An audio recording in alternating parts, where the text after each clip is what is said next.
தமிழுக்கு ஒரு பக்கம் மீனாட்சி வந்து குப்புற விழுந்தது ரொம்ப சந்தோஷமா இருந்தாலும், ஆனா இங்க மீனாட்சி விட மூத்தவனான அழகர் வந்து குப்புற விழுக மாட்டேங்கிறானே அப்படின்னு சொல்லி அழகர் பக்கத்துலயே உட்காந்து திரும்பி படுத்தாங்க. குப்புற விழுகு, இங்கே பாருங்க அங்கே பாருங்க அப்படின்னு சொல்லி என்னென்னவோ ட்ரை பண்ணியும் அழகர் குப்புற விழாததுனால ரொம்ப கவலைப்படுறாங்க தமிழ்.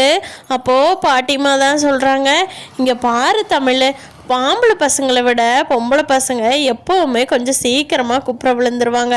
அதனால தான் மீனாட்சி குப்புற விழுந்திருக்கிறா. இன்னும் அழகர் 1-2 நாளில் குப்புற விழுந்துருவான் தமிழ், நீங்கள் வருத்தப்படாத அப்படிங்கிறாங்க.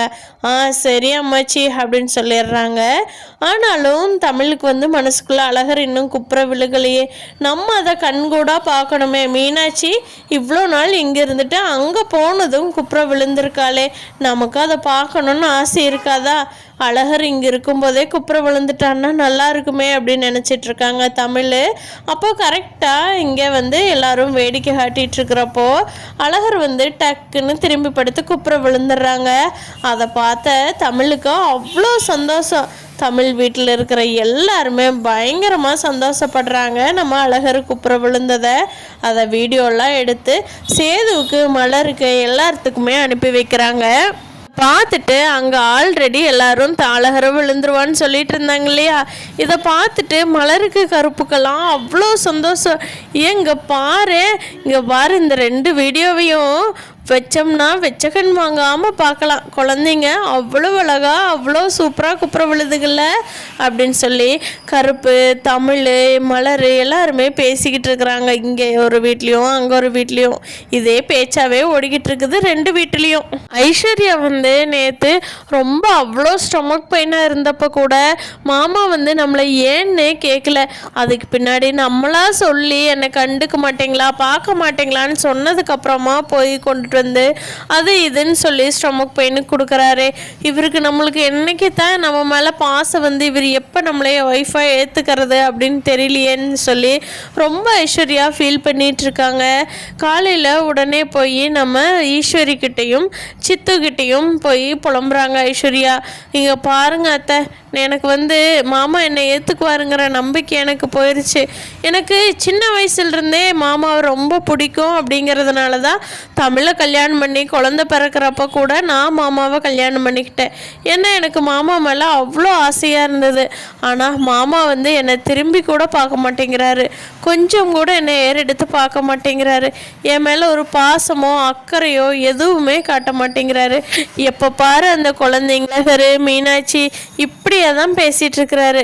குழந்தைங்க ஊன்னு சத்தம் போட்டாலே தூங்கிட்டு இருக்கிறவரு டக்குன்னு எந்திரிச்சிட்றாரு. ஆனால் நான் வயிற்று வலியால் அவ்வளோ துடிக்கிறேன். சரி படுத்து தூங்க ஐஸ்வர்யா, காலையில் பார்க்கலாம் அப்படின்னு சொல்கிறாரு. அவருக்கு நல்ல மனுஷன்தான். ஆனால் ஒருத்தி வயிற்று வலியில் வலிக்கிறப்ப கூட திரும்பி பார்க்காதவர் என்னை எப்படி ஒய்ஃபாக ஏற்றுக்குவார்? எனக்கு அந்த நம்பிக்கையே சுத்தமாக போயிடுச்சுங்க அத்தை அப்படிங்கிறாங்க. அப்போ சித்து இருந்துக்கிட்டு, இல்லை ஐஸ்வர்யா அப்படியெல்லாம் இல்லை, சேது வந்து தமிழை பிடிக்காதனால தானே தமிழை வேண்டான்னு சொல்லிட்டு உன்னை கல்யாணம் பண்ணியிருக்கா. அப்படி இருக்கும்போது உன்னை பார்க்காம எப்படி போயிடுவா?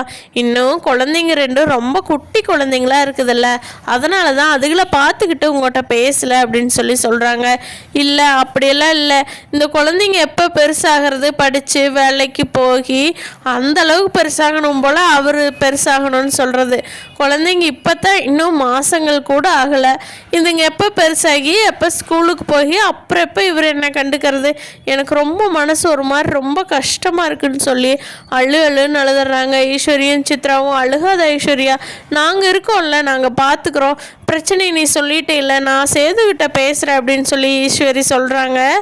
அப்புறமா ஐஸ்வர்யா சொல்லிட்டு போகிறாங்க, இங்கே பாருங்க அத்தை, இனிமேல் எனக்கு இப்படியே இந்த சூழ்நிலை தான் தொடரும் அப்படிங்கிற மாதிரி தோணுச்சுன்னா நான் எனக்கு இங்கே இருக்கிறதே வேஸ்ட்டு.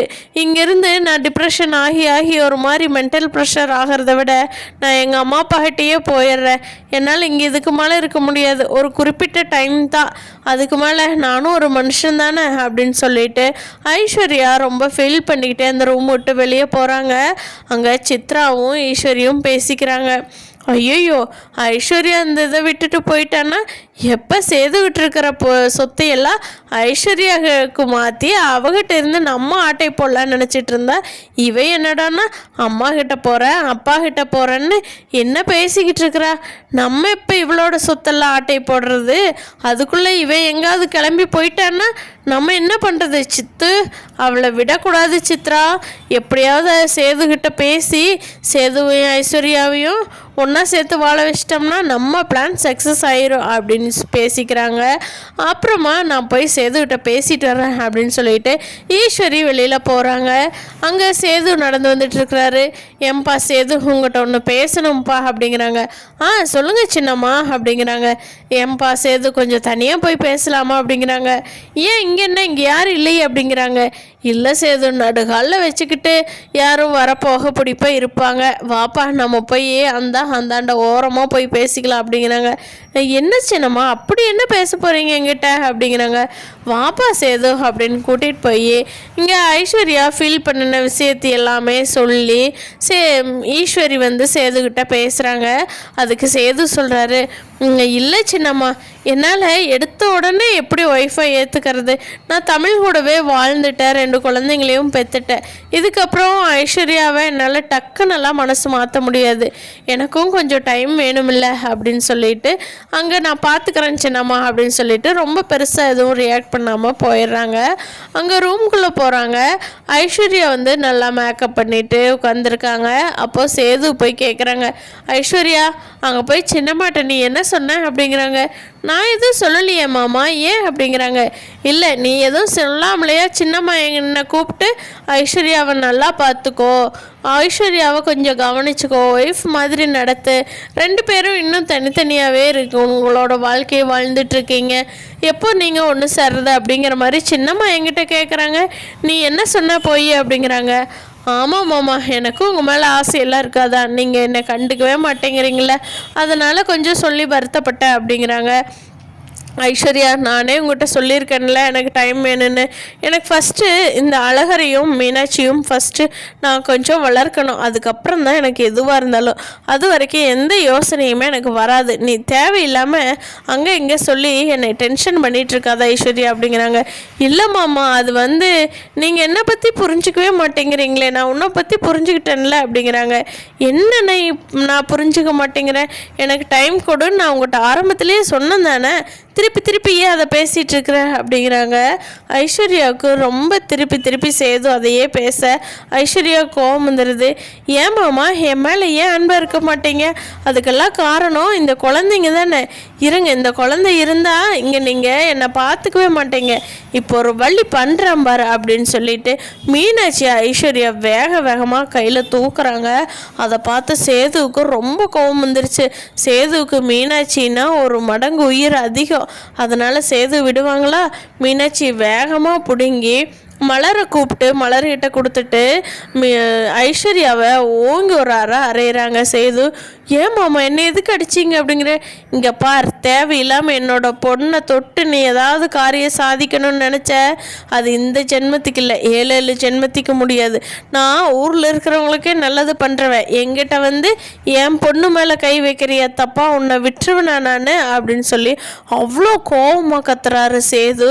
அப்புறம் ஐஸ்வர்யா இங்கே இருப்பாங்களா, அவங்க அம்மா அப்பாட்ட போயிடுவாங்களா அப்படிங்கிறத அடுத்தடுத்த எபிசோடில் பார்க்கலாம் ஃப்ரெண்ட்ஸ். இந்த வீடியோ பிடிச்சிருந்தா லைக் பண்ணிக்கோங்க. நம்ம சேனல் இன்னும் சப்ஸ்கிரைப் பண்ணாதவங்க சப்ஸ்கிரைப் பண்ணிவிட்டு உங்கள் கருத்துக்களை கமெண்டில் தெரிவிங்க. தேங்க்யூ.